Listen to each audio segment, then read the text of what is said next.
रवींद्र धंगेकरांच्या सभेमध्ये सुप्रिया सुळे सहभागी होत आहेत. ताई, रॅली आपण पाहतो पुण्यामधून शिवाजीनगर असेल, आता कसब्यामध्ये आलेला आहात, कॅन्टोन्मेंटला तुम्ही पोहोचता आहात, तर काय एकंदरीत वातावरण पाहताय?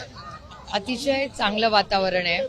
इलेक्शन हे आमच्या सगळ्यांसाठीच, कुठल्याही राजकीय पक्षासाठी एक खूप उत्साहाचा काम असतं आणि ह्यावेळीच जास्त ताकदीने आम्ही लढतोय.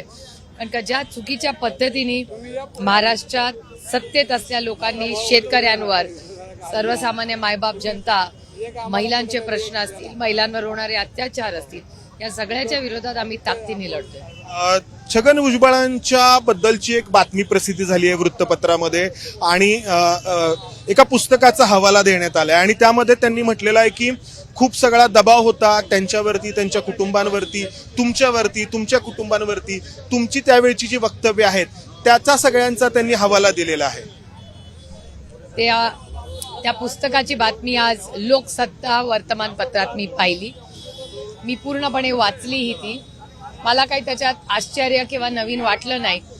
गेले 2 वर्ष तुमच्याही चॅनलवर मी आईस म्हणजे बर्फ नाही, आईस म्हणजे इन्कम टॅक्स, सीबीआय आणि ईडी याचा गैरवापर करून पक्ष, घर आणि संविधानाच्या विरोधात सातत्याने अदृश्य शक्ती दिल्लीची ही काम करते, त्याच्यावर शिक्कामोर्तब आज या पुस्तकातून झालेले. दुसरीकडे सुनील तटकरेंनी जी काही मुलाखत दिली आहे तर त्यामध्ये ते म्हटलेले आहेत की जेव्हा पक्ष फुटला आणि अधिवेशन होतं तेव्हा सुनील तटकरे, अजितदादा, छगन भुजबळ हे सगळे पवार साहेबांना भेटायला गेले आणि अशी अपेक्षा होती की ते पाठिंबा देतील विधिमंडळाच्या अधिवेशनामध्ये. मात्र तसं झालं नाही आणि एका अर्थाने आमची फसवणूक झाली, असं सुनील तटकरे म्हणालेले. बघा, प्रत्येक गोष्टीला 2 बाजू असतात. अजित पवार गटाच्या कुणालाही मी अतिशय विनम्रपणे सांगते, विनम्रपणे, की त्यांच्यापैकी कोणीही आरोप असे केले ते आरोप एक बाजू नको करूया.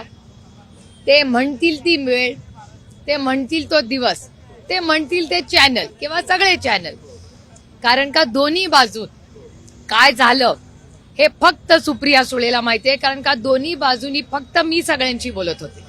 त्याच्यामुळे माझी विनम्र विनंती आहे, त्यांची तयारी असेल तर ते म्हणतील ती वेळ, ते म्हणतील ती जागा, ते म्हणतील ते चॅनल, ह्याच्याबरोबर माझी त्यांची फॅक्च्युअली चर्चा करायला माझी. काय झालं होतं नक्की, म्हणजे काय झालं? ते म्हटले होते की आम्हाला असं सांगण्यात आलं की आपण पाठिंबा देऊ तुम्हाला अधिवेशनामध्ये आणि आम्ही तिथं गेलो, सगळे इतरही लोक होते आणि त्यांच्या समोर मग अशी फसवणूक झाली असं त्यांचं.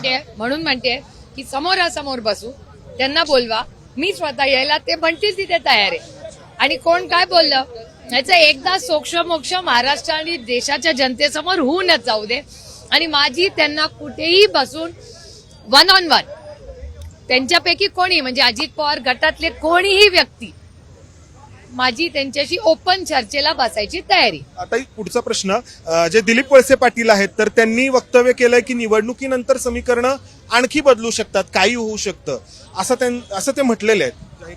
मला नाही माहिती, मी त्यांचं वक्तव्य काय ऐकलेलं नाही.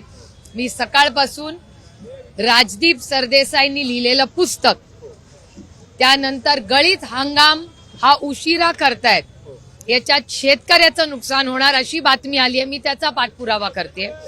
तिसरी गोष्ट, जे देवेंद्र फडणवीस जी म्हणतायत की संविधान जे राहुल गांधींनी आणलं याच्यावर त्यांनी टीका केली, याचा मी जाहीर निषेध करते. या राज्यामध्ये जिथे देवेंद्र फडणवीस उपमुख्यमंत्री आहेत, त्यांना जर वाटत असेल की राहुल गांधी किंवा कुठल्याही लोकप्रतिनिधी किंवा नागरिकांनी कुठल्याही रंगाचं संविधान पकडून उभं राहणं हा गुन्हा असेल तर गुन्हा हा सुप्रिया सुळेला मान्य आहे. देवेंद्र फडणवीसांनी मला अटक केली. देवेंद्र फडणवीस असं एक नॅरेटिव्ह सारखं म्हणतायत की अर्बन नक्सल जे आहेत तर त्यांनी काँग्रेसला घेरलेलं आहे, राहुल गांधींना घेरलेलं आहे आणि खूप सगळे अँटी सोशल एलिमेंट जे आहेत ते काँग्रेसच्या या भारत जोडो यात्रेमध्ये आहेत आणि आता पण ज्या काही सभा होत आहेत त्यामध्ये. अँटी, तुम्ही होम मिनिस्टर आहात ना राज्याचे, मग तुम्ही सांगा कोण आहे त्याच्यात? प्रतिभा शिंदे त्या त्याच्यात आहेत, त्या नक्सल आहेत. प्रतिभा शिंदेसारखी महिला या राज्यामध्ये, त्या जिथे सरकार पोचत नाही देवेंद्र फडणवीसचं, तिथे त्या शेवटच्या माणसाच्या कष्टासाठी जाते, मग ते काय अर्बन नक्सल आहे? मला सांगा. अजित भाऊ आमचे जे किसानसाठी, शेतकऱ्या कष्ट करणाऱ्यांसाठी, कांद्याच्या भावासाठी रोज काम करतात, ते होते भारत जोडो मध्ये. मग ते नक्सल आहेत? तुमच्याच चॅनलवर हे सगळे लोक येतात ना. त्याच्यामुळे खोटं अर्बन नक्सलची बदनामी करून फक्त राहुलजींनी संविधान हातात घेतलं म्हणून राहुल गांधींची बदनामी करणाऱ्या मी देवेंद्र फडणवीसांचा जाहीर निषेध करते आणि मी ठामपणे राहुलजींच्या मागे उभी आहे. आम्ही सगळ्या जणींनी ठरवलंय की आम्ही संविधान घेऊन हातात घेऊन राज्यात फिरणार. जर आम्ही अर्बन नक्सल असलो तर देवेंद्र फडणवीसांनी आम्हाला अटक करावी, टाका आम्हाला जेलमध्ये, आमची तयारी आहे. शेवटचा प्रश्न, राजदीप सरदेसाई यांचं पुस्तक आहे. काही दिवसांपूर्वी अनिल देशमुख यांचंही पुस्तक आलं होतं. त्यांनी अशाच स्वरूपाची मांडणी केली की जी राष्ट्रवादी एकसंध होती त्यामधले वेगवेगळे नेते, त्यांच्यावरती ईडी, इन्कम टॅक्स किंवा इतर तपास यंत्रणा यांचा होत असलेला उपयोग आणि त्यातून पक्षामध्ये झालेला हा दुभंग आणि त्यानंतर ची ही जी की सगळी वक्तव्य आहेत, तर या निवडणुकीमध्ये या सगळ्याचा काय परिणाम तुम्हाला जाणवतोय? म्हणजे एकीकडे म्हणतायत की शरद पवारांना सहानुभूती पण आहे, दुसरीकडे जे पक्षाचे इतके मोठे नेते आहेत तर ते समोर जाऊन विरोधामध्ये तुमच्या बसलेले आहेत. तर काय पाहताय तुम्ही या सगळ्यामध्ये? मी काही पाहत नाही, मी वास्तव पाहते. मी 2 वर्षापूर्वी हेच बोलते, आज मी तिथेच उभी आहे. मी नेहमी सत्याच्या बाजूनीच उभी असते आणि ज्याला कर नाही त्याला डर कसला. त्याच्यामुळे आज जे भुजबळ साहेबांचं स्टेटमेंट आलंय त्याचं कन्फर्मेशन हे राजदीप सरदेसाईंनी दिलेलं आहे. गेले 2 वर्ष मी सातत्याने इन्कम टॅक्स, सीबीआय आणि ईडी, पक्ष फोडा, घर फोडा याच्याबद्दल जी केंद्र सरकारचं आणि तिथल्या एजन्सीजच्या मी विरोधात बोलत नाहीये. एजन्सीज चांगल्या आहेत, त्याच्या मागची जी अदृश्य शक्ती आहे, हा त्या अदृश्य शक्तीचा प्रॉब्लेम आहे. आदरणीय पवार साहेबांना ईडीची नोटीस पाठवली. पवार साहेब काय म्हणाले की मी येतो ईडीच्या कार्यालयात, पण तसं सगळ्यांचं होत नाही ना. आणि दुर्दैव एका गोष्टीचं आहे की ज्या आजचा लोकसत्ताचं मी कोट करते, त्या लोकसत्तेमध्ये महिलांचीही नावं घेतली. मी तुम्हाला उदाहरण देते की जेव्हा हे सगळं व्हायच्या आधी माझ्या 3 बहिणी रजनी इंदुलकर, विजया पाटील आणि नीता पाटील यांच्यावर इन्कम टॅक्सच्या रेड झाल्या. 1 नाही 5-5 दिवस रेड झाल्या. त्यांची नातवंड घरात होती, दूध वेळेवर पोचत नव्हतं. कोण याला जबाबदार? माझ्या 3 बहिणींची काय चूक होती? 3 बहिणींवर 5 दिवसाची रेड झाली होती. कोण आहे याच्यावर जबाबदार? अदृश्य शक्ती. घरातलं वातावरण काय होतं? काय बोलणं व्हायचं? म्हणजे त्यांचा तर कधी राजकारणाशी संबंध आलेला नव्हता. नाही, हे अदृश्य शक्तीची ताकद होती, सत्तेचा गैरवापर होता आणि आमच्या घरातल्या महिलांवर झालेला हा अन्याय या अदृश्य शक्तीने केलेला आहे. म्हणून मी त्याच्यासाठी लढते की आमच्या घरातल्या, आणि फक्त हा प्रश्न माझा नाहीये, आज आमचा पक्ष फोडला, आमचं चिन्ह नेलं, उद्या दुसऱ्याचं करतील. आणि काश्मीर टू कन्याकुमारी डेटा तुमच्या चॅनलनी दाखवलेला आहे की 90-95% ईडी, सीबीआय आणि इन्कम टॅक्सच्या केसेस या सगळ्या विरोधी पक्षातल्या आहेत. जेव्हा ती व्यक्ती विरोधी पक्षातला पहिले आरोप करतात, आता परवाची उदाहरण मी तुम्हाला देते की जे अजित पवार सांगलीला बोलले.